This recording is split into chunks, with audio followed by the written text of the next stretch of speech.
Hey, welcome to Hear Us Out. I'm Paul. And I'm Patrick. And we're going to be doing our Oscar predictions. Ooh, 2020.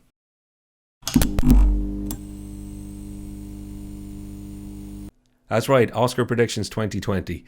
If you like this sort of thing, and you like movie stuff in general, and you like his gorgeous face, please hit subscribe. It's the only way we can keep those looks in shape. It takes a lot of cosmetics. If you like the video, hit like. Commenting and all that good stuff really does help us out. So engage away. We'd love to hear from you. We release new videos every week, so there's plenty to see on the channel. Go to our little video section. So on with the show. We're starting with the big one. Not like the Oscars. We're not ending with the big one. We're starting with the big one. Yes, and certainly we are. None of that made sense. But, as in what I said, not what you said. So yeah, we decided that we're going to go through Best Picture first of all. So what we're going to do is we're going to go through the list, and our last few are going to be our predictions areas. Okay. So, for Best Picture of 2020's Oscars nominations, Ford v Ferrari. Also known as Le Mans 66. Me being a car nut, was very, very happy to see that it was made for people of all interest levels.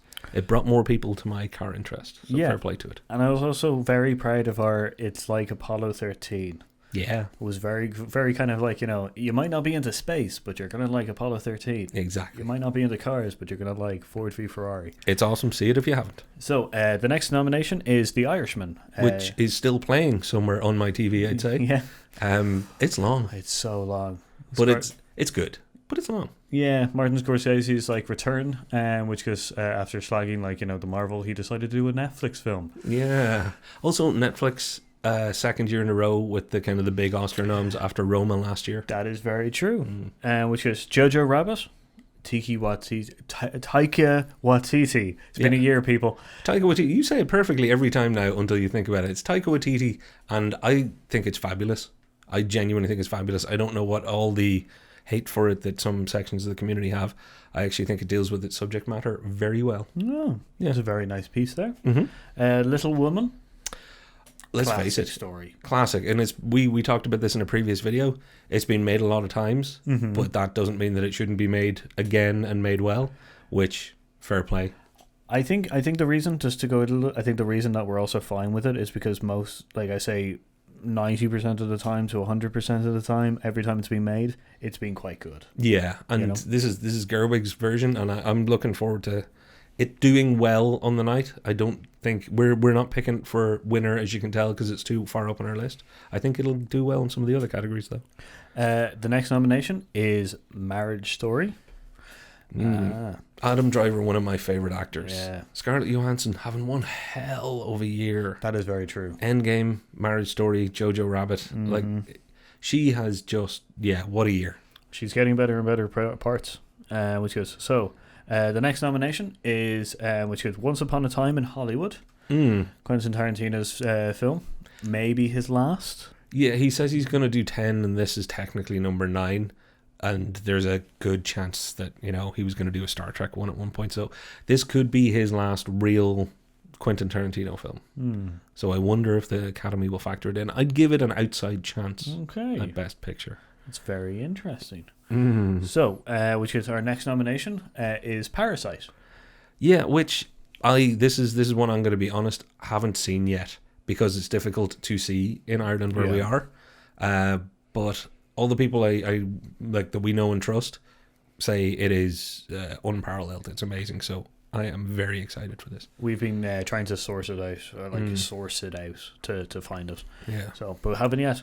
Our next nomination is The Joker. Yeah. Ooh. Take it away, Paul. What do you think is because The Joker is our should win. Yes. So we believe that it should win the Oscars, but we believe that there also might be an outside chance that the Oscar or the Academy might not let this one through. It is a comic book film. It is probably probably one of the most grounded, it is the most grounded, which goes comic book film out there. So, and it's also phenomenal. I'd go as far as calling it a masterpiece. And the only people I know that don't like it seem to refer to the Joker as a hero, going, how can you make this person a hero? Watch the film again. That's no hero in any way. I think it's art. I think it's an incredible movie. It's in our should win because I think, as you just artfully put, there's probably a lot of reasons why it won't win. Yeah, like if it does win, we won't be surprised. No, but won't be shocked. No, but like if it does win, then we know where we stand now with the Academy, as in, you know, the level in which the comic book movie now needs to get to be here is going to be pretty big. Well, Endgame isn't on the list of best pictures now, is it? Nope. So if that's our should win, there's only one film left, and it's our will win, which is 1917. So Best Picture 1917. It does seem likely it won the Golden Globe. It is of the right kind of subject matter for the Oscars, for the Academy to give the nod to. Yeah. It has everything going for it, from the way it was made, what it's about, who it's made by. Yeah, I think how it was made is going to be a big factor in the in how it is portrayed. Yeah, like if I think so. If it doesn't win, there's plenty of other like, you know, topic or nominations that it definitely should win in this. Yeah, it's true actually. Good way of putting it. If this doesn't win Best Picture, expect it to have cleaned up in a lot of other categories. Yeah. And maybe even vice versa for, you know, some of the other films like The Joker. I think if it won Best Picture, expect it not to win some of the other Oscars. That's very true. And like, you know, some of the, as we said, some of the other ones they'll dotted around the place as well. So which is they probably might pick up 1 or 2 Oscars around the place. But Joker is our should win, and which is 1917 is our will win. So there you go. That's Best Picture. See, unlike the Academy, we don't make you sit there for 3 hours, wait for the big one at the end. We're straight in. So all the very technical awards for Best Catering are going to be at the end of this video. Fast forward and see who made Best Sandwich. Yeah. I'm not taking the piss at Across Services before anybody says it. I think they should actually have that. As I'm hungry right now, you see. So what we're moving to next? Are we going to go to lead actor? Yeah. Let's do lead actor next. I think this is one of those things where there's a few repeat movies every year in the Oscars, as in 5 or 6 films get the majority of the nominations. The first person I'm going to read out on this film is nominated all over the place, but I don't think we've picked it for a whole lot of wins. No. And that's Jonathan Pryce as lead actor in The Two Popes.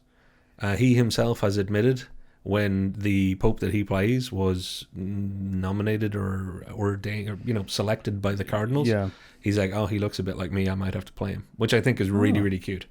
Because if he won an Oscar for being like, I might have to play that guy because I look like him. Yeah, that would be pretty cool. That speech would write itself, Mr. Price. Then you've got Antonio Banderas for Pain and Glory. Again, I have not had the chance to see it. It's you can't see every film every year. No. But Antonio Banderas, it's great to see him getting nominations. That is true. I haven't seen him on this list for quite a while. Now, Leonardo DiCaprio for Once Upon a Time in Hollywood. What do you think? It's not going to be like... No. Will they kind of... He had his Oscar for The Revenant a few years ago. If that hadn't happened, we'd be having a different conversation. Yeah, very true. I definitely think so. And I also don't believe... Leonardo DiCaprio has done plenty of films that deserve Oscars, and I still don't believe that The Revenant is really one of them. No, it did feel like that we better give him an Oscar. Yeah. In fact, if I was going to be controversial, which I do love to do on the internet, this was a better performance. So, yeah. There you go. Then we're into our should win, which is Adam Driver for Marriage Story. Adam Driver, I'll tell you what, write it down below in the comments. A film where he acted badly. Not a bad film that he was in, but a film where he was bad. As an actor, I don't mean bad, played a bad person, because he did that. Or was Kylo Ren really good all along? Spoilers. Yeah. He's incredible.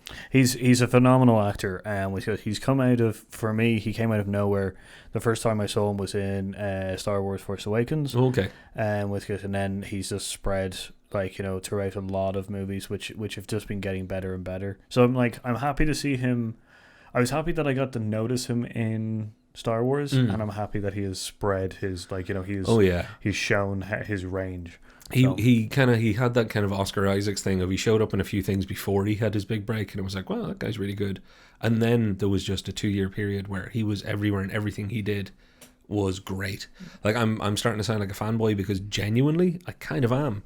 I'm glad that he's one of the actors of our generation. It's great. Everybody gets their Cary Grant or whatever, that old thing. I'm glad that he might be ours. Yeah, that's a really good way of putting it. So he's our should win, and the reason he's our should win is because actually one of our should wins is the will win. So that was more of an honourable tip to Adam Driver. Joaquin Phoenix is going to win for Joker. He should. Like, yeah, as in, he should and he will. As in, like, all the other actors on that list are fantastic. I just believe this Joaquin Phoenix just absolutely blew it out of the water. Yeah, with the Joker, like, so. In the fact that not only was his performance, and I'll use the microphone. I know how this works now. I could just hear I moved away from it. The fact that his performance was incredible, but also that everybody's come out who made the film with him said that he was such an integral part of shaping the film along the way. Mm-hmm. When you're transcending just performance, and you're actually driving the movie along as well, that's a lead actor. Give that man an Oscar. Well, that's the thing. Yeah, like he did well with kind of like every now and again the director and him we would have a conversation about how the Joker that he's portraying would do things and stuff, and they would shape it. And it's like, as you said, it's a phenomenal way of showing your range. Yeah. And ability, so I definitely think he'll get it. And he took on a role that many have played, but Heath Ledger had made almost impossible to touch for an actor in some ways, as Jared Leto found out the hard way. But he did it more than justice, and he did it his way. And like we've had a couple of videos about this before it came out. I couldn't have been happier with what he ended up doing. I thought it was great. Like with those videos, I was very much on the fence of kind of like, oh, I don't know. It wasn't specifically about Joaquin Phoenix. No, but now hearing about the stuff of him being able to help shape it with the character that he built, which is, I'm very much just like, it's a choice film. I'm looking forward to his acceptance speech. Put it that way, because he deserves it, and also interesting dude. Yeah. Also does good movies. If he's in it, see it. It's a good rule. So, on to the next one. It will be the lead actress. Oh, cool. So, on our list is Cynthia Erivo. I'm terrible with names, remember? I am too. Erivo. I apologize, Miss Erivo, if I've mispronounced your name. For Harriet. Charlize Theron for Bombshell. Oh my God. Who's up next? Saoirse Ronan. Saoirse Ronan, which goes for Little Woman. She is Irish. We should point that out, actually. Yeah, let's show her bias. Saoirse Ronan. Saoirse's Irish. How are you, Saoirse? Yeah, it's also terrible. I couldn't pronounce her damn name.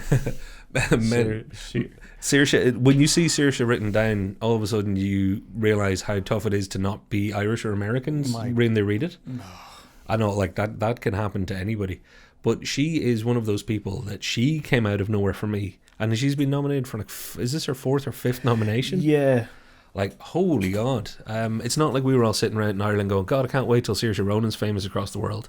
She showed up and we were all like, I think she might be one of ours. Yeah, very much so. Because she was... Fair play to you. Was she in Brooklyn? She was in Brooklyn, and then Lady Bird. Yeah, they were both noms, I think. Yeah, they were. So...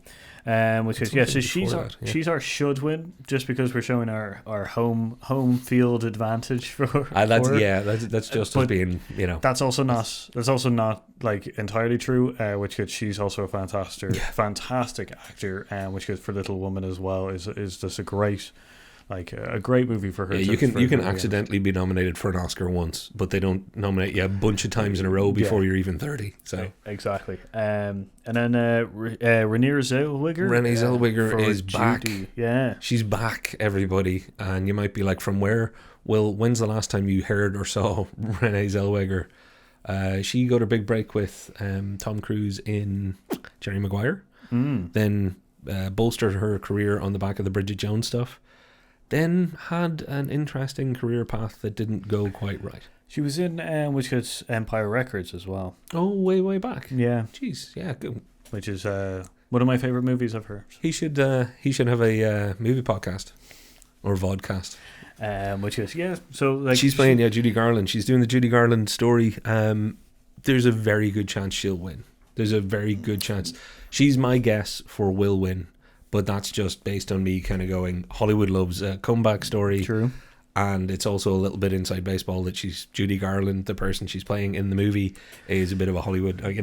There's a lot of little things that add up to probably win or maybe win. Yeah, no, I get your point. It's kind of like an inside racer. Yeah. So, but your choice, I equally agree with. So our choice that will win is Scarlett Johansson for Marriage Story. Once again, Marriage Story is a phenomenal film. Scarlett Johansson once again is just superb in it, which is good. And as you said, she's hell of a year for 2020 and for early 2019. She has been just getting great roles over and over again. You can definitely see the reason why she might have decided to move on from certain franchises. Well, here's the thing: we're pretty much not going to be covering the supporting roles at this stage. I think the supporting actor and supporting actress. She's nominated in the supporting actress category, so she is both nominated for lead and for supporting actress. Also, she had a scene in Avengers Endgame eating a peanut butter sandwich that had enough emotion in it to transcend the genre. Like, people still go, oh yeah, but wasn't she great? And that scene really stood out, her and Chris Evans. So, not only will she win, I think I will be happiest if she wins. Yeah, I really want Janelle Wigger to get her chance, and Saoirse Ronan too. But yeah, I'll probably do a little bit of a clenched kind of yes fist if Scarlett Johansson wins that one. I definitely think so. That I'd be doing the same. Which good. So we're going to move on to Best Director. We are going to move on to Best Director as soon as I flip over the notes. Sorry about that. We have a lot of notes. There's a lot of stuff to go through. A lot of stuff. So Best Director, that's considered one of the other big categories. I think it's interesting that, okay, you've only got so many people nominated, but they're all pretty much, everybody's like, wow, a lot of legacy directors here. Yeah. Quentin Tarantino, we mentioned him a few minutes ago. Yes. I shouldn't be drinking on camera. Quentin Tarantino's Once Upon a Time in Hollywood. We covered it. I think there's a lot of people that are going to be like, will he get his director Oscar finally? Because he's won for writing before, and he's been nominated for directing before. Yeah, he's been, which is, will it be this time? I don't think so. I don't think so either. Yeah. Not with the film he made. Again, even though that film is really, it's about Hollywood and it covers acting and actors, but yeah. Then there's Martin Scorsese's Irishman. Have I just taken a category? Are you supposed to be reading these? Because I'd have to hand over to you. Okay. No. Martin Scorsese's Irishman. Again, it's still on somewhere right now. Yeah. And you were saying, I think you were very much when you were saying earlier that if you look at this list, it feels slightly off, to be honest. Just, we're not slagging like Martin Scorsese. He's a fantastic, phenomenal director.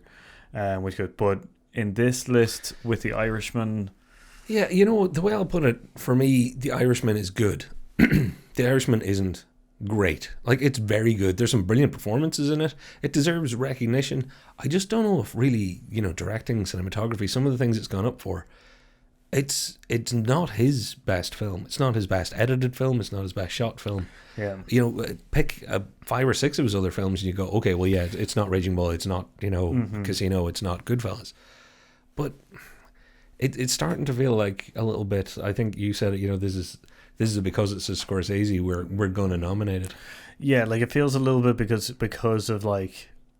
Because it's him. It is a Martin Scorsese. That's not elitism. I'm not considering more about elitism. I'm more considering that his body of work is very impressive. So there might be rose tinted glasses on the film itself, but 3 hours of a film that's fairly, as you said, good. But it came out in a year when The Joker is a better Scorsese film. So what does that say? Yeah. Like, don't get me wrong, Irishman's great. Enjoy it, but. Then there's Bong Joon-ho, which I've been trying not to mispronounce. Bong Joon-ho for Parasite. Again, we haven't got to see it, but my God, if it's a tenth as good as people are saying, I'm putting him down as my should win without even seeing it, because anybody that can make a film that is, if it is a tenth of as good as people are saying, the person who steered that ship deserves, sorry about the popping, they deserve credit. So I think I'd put him down as my should win. No, your should win though is well, I definitely agree with the Parasite, because also it hasn't been that long since we've gotten like what was it? Roma last year. There's been very small amounts of like international films that have made it into Best Director and Best Picture at the same time. True. So like it must be really good, and like he is a should win for us, which is, and then our next one. Yeah, go for it. Throw it in there. Todd Phillip, which is with the Joker. I think he like it's a should win because it's very much a new way of essentially making a comic book film. He did bring a film, like he brought it to life, like, you know, with everybody and stuff. So I definitely think he should win. I don't think he will. No, our will win is quite easy. It's Sam Mendes, 1917. For every reason that you would give the best director Oscar to somebody, it looks all round amazing. It's a feat of engineering. Like, we're going to be talking about it again in a few minutes, and the reason we talk about 1917 the way we do is because Sam Mendes did pull it all together. He's going to win. The Academy likes him.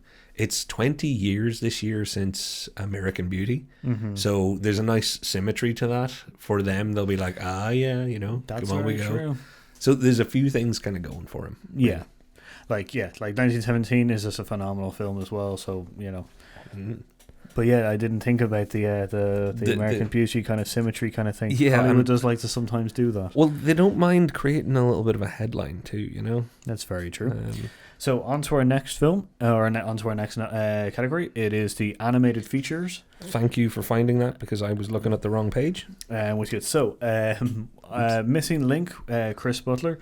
It's about essentially the finding of like the missing link Sasquatch character played by Zach Galifianakis, and also has Hugh Jackman as his kind of like Darwin-esque discoverer kind of thing. I have not seen this, but I'm kind of It's an interesting film. It's a quite fun film kind of thing. But it reminds me of like what is this? What was that? Claymation pirate scientist one. Yeah, I know. Claymation pirate scientist just sounds cool. Which is So I don't think it's going to win. I Lost My Body. Jeremy Clapham. I did not see that one. Apologies. But my top picks. Which is Patrick also very much agrees. How to Train Your Dragon, The Hidden World, Dean DeBoss. Okay, yeah, so sorry, I should be helping. I dropped some of my notes, so that's where I was a second ago. Sorry about that. I wasn't ignoring it, I was dropping things. No worries. So How to Train Your Dragon, it's the third one in the series, the last of the trilogy. It's very, very good. And everybody enjoys the How to Train. Like, I have not met anybody who said, "Oh, I saw How to Train Your Dragon" or "How to Train Your Dragon 2." And just gone, it wasn't really my thing. Everybody, it's made right down the middle that I think it really nailed that old young male female. It crossed all the divides. So yeah, and then it did tie off the trilogy really like fairly well, which was very nicely. So like it's not. It's also one of those nice like children or like animated trilogies that does not fail at the last mark or anything. So. My should win, and this is a strong should win, is Claws, which is Sergio Pablos. No, you're on your own there. Yep. I can't pronounce it. Sergio Pablos. Yes. I'm just going to commit to it, and if that's wrong, I'm sorry, Sergio. Yeah, this is my should win, and it is the strongest should win I have. It is a phenomenal film. Which it is on Netflix.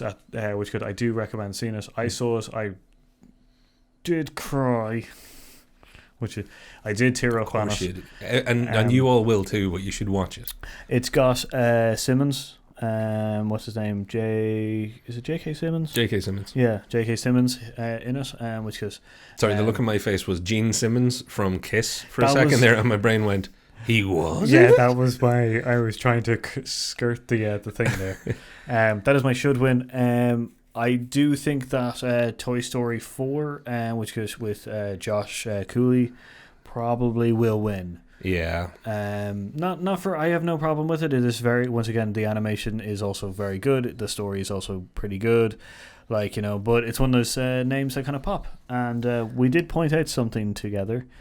The Frozen 2 film is not on this list. Which Yes, is a big thing. Quite the snub that Frozen 2 didn't make it. I'm still trying to fix my notes. That's why I'm so distracted. But yeah, I think as far as not having the big Disney animated feature come out and be automatically in there, it's probably a good thing. Mm-hmm.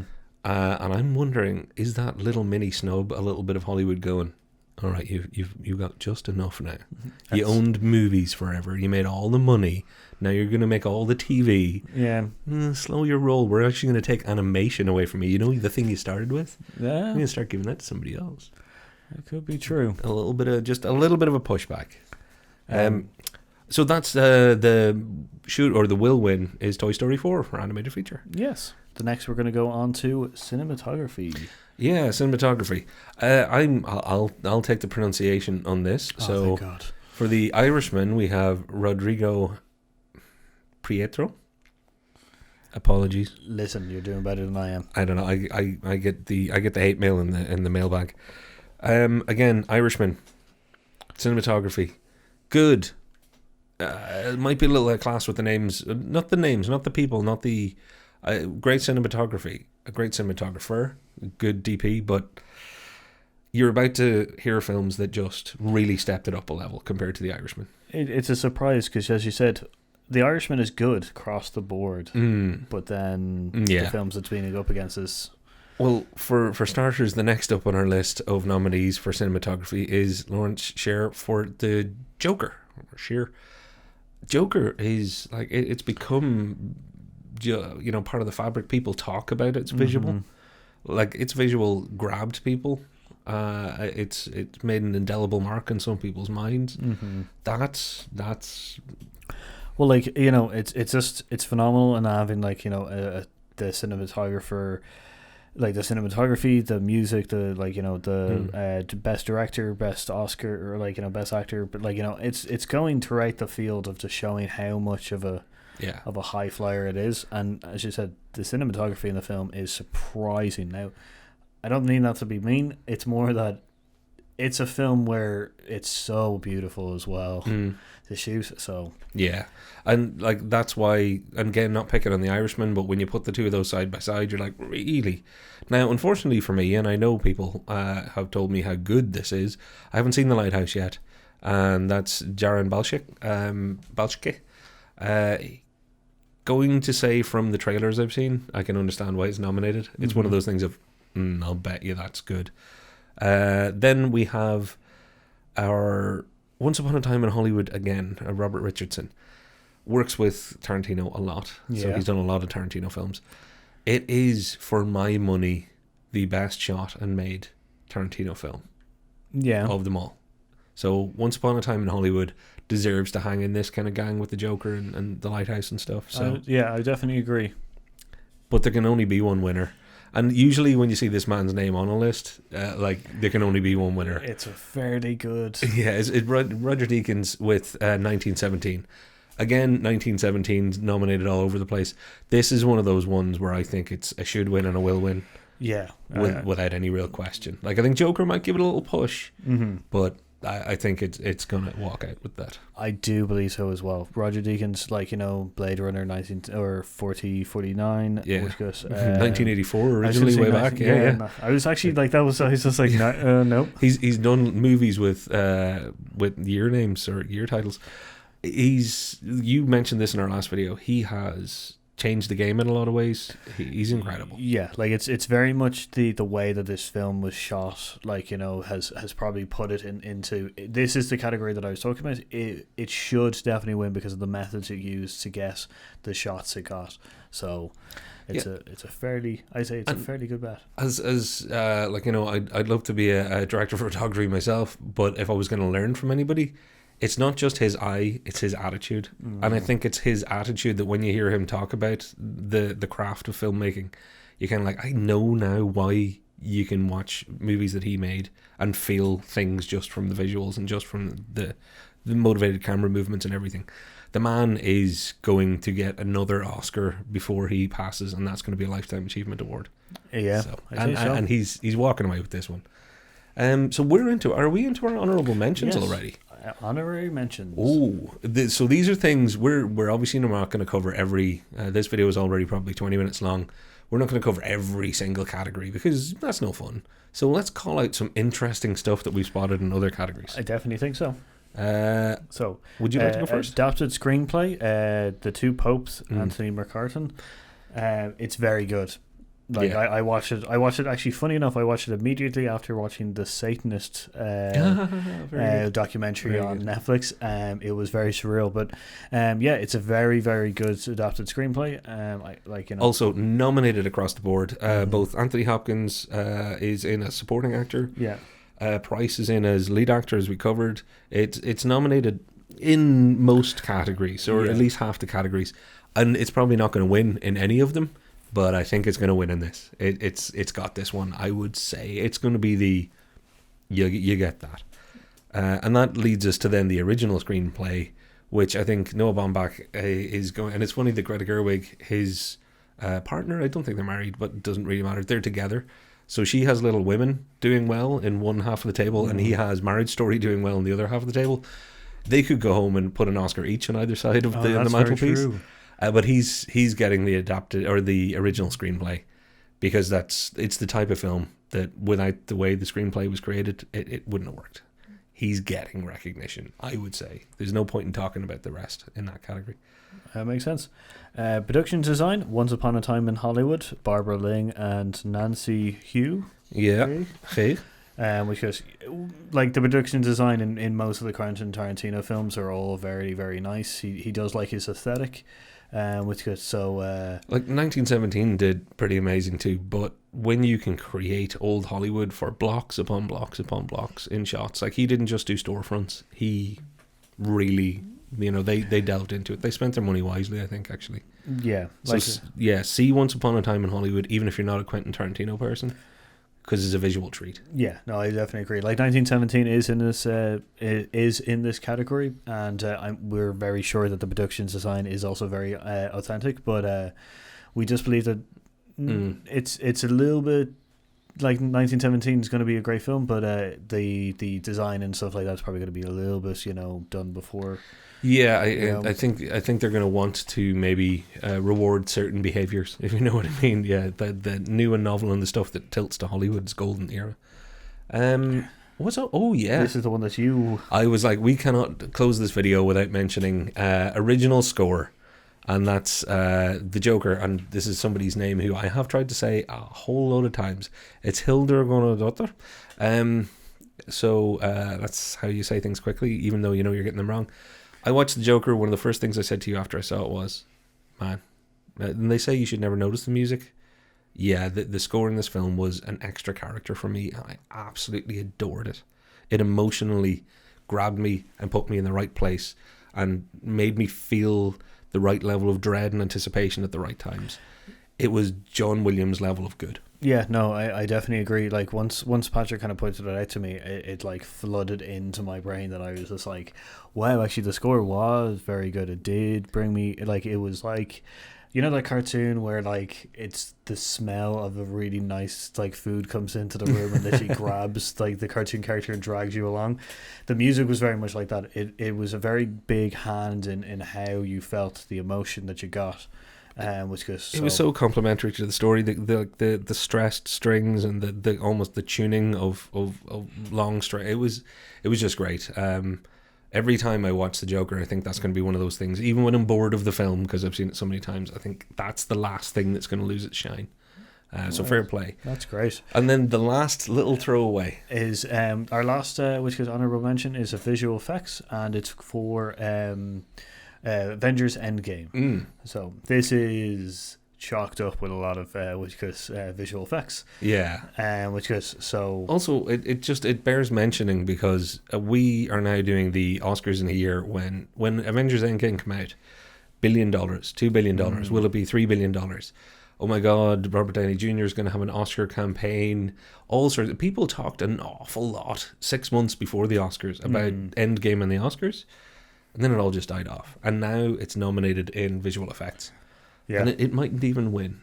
Like, it mightn't even win. I think it will, but it's by no means a home run. No, it's not. It's not a sure thing in any kind of way. We are the reason that we're honorable mentioning it is not only because it's the only category that it's in, but it's also because it probably will win. But yeah. it's a very kind of. It'll be weird if it doesn't, because after the year that Endgame had, it was a real shooting star in the end. Endgame. It burned everybody's retinas off with its brilliance in, doing what it did and pulling off what it did, and everybody loves it. Mm-hmm. But the immediate withdrawal from it, almost in the last few months of the 2019, the final quarter of the year, people were over it. There was like a real, yay! It was like running up a flight of stairs and then catching your breath. Yeah, and something that we might go into in another video. Oh, cool video idea! The fact is that is it because we never got a break between it and then seeing loads of more kind of like... And then there was Spider-Man Far From Home. But it was not like that, and also that we've got like, a ton of the TV shows coming out. Oh, yeah. Very close on to people moving on to The Mandalorian being a big thing. The Witcher, I guess. I feel like we didn't get a gap between the Marvel films or Marvel franchise enough for us to appreciate it. That's true. That's true. But yeah, so it will be interesting, because personally I hope it does win the Oscar for everybody involved, because it was great, and I'd like them to have at least one bit of gold on the shelf, because it's a hell of an achievement. Also, although $3 billion is a pretty good second prize. That is true. Also, my friend is helped it. Her name is in the credits, and I'm just like, go on. You have a friend whose name is in the credits of Endgame? Yeah. I'm finding this out live on air. We'll talk after. I didn't know. Oh, that's cool. Can I meet that friend? Probably. I'll be all weird and I'll be like, you're the person. So, did you do the glow? Sorry. No, I don't. She was a production manager of some kind. Okay. So, anyway, there are predictions for the 2020 Oscar nominations or Oscars, because we're excited to find out who actually wins and how much of our predictions are correct and how much are not good. Yeah. We'll probably tweet after the Oscars if we were way off, and if we were right about everything, we'll make a whole video about it. Oh, we'll make a whole video about it anyway, because we'll probably talk about like maybe some of the politics and stuff like that. So, if we're wrong, we'll be blaming all sorts of stuff. Yeah. God. So let us know what you think in the comments down below, as YouTube people say. But really do, on this one, let us know what your picks are. Let us know if you think our picks are crazy and stupid. If you think our picks are perfect and spot on, you should definitely comment, hit like and subscribe, because we're the same, you and I. Yeah. And me and him, and you and them, and we and together. So, and also we really appreciate sharing it out, which could tweeting us out, which could maybe putting us on your Facebook, just a little bit of share. Okay? Yeah, we could do with a family of people who are, let's all get together and do this. So after the Oscars, we will see you again. Before those Oscars, we will see you lots. So keep checking out the channel and enjoy our wonderful, wonderful free content. It's free. So, I've been Paul. I've been Patrick. We've been Heroes Out. See you later.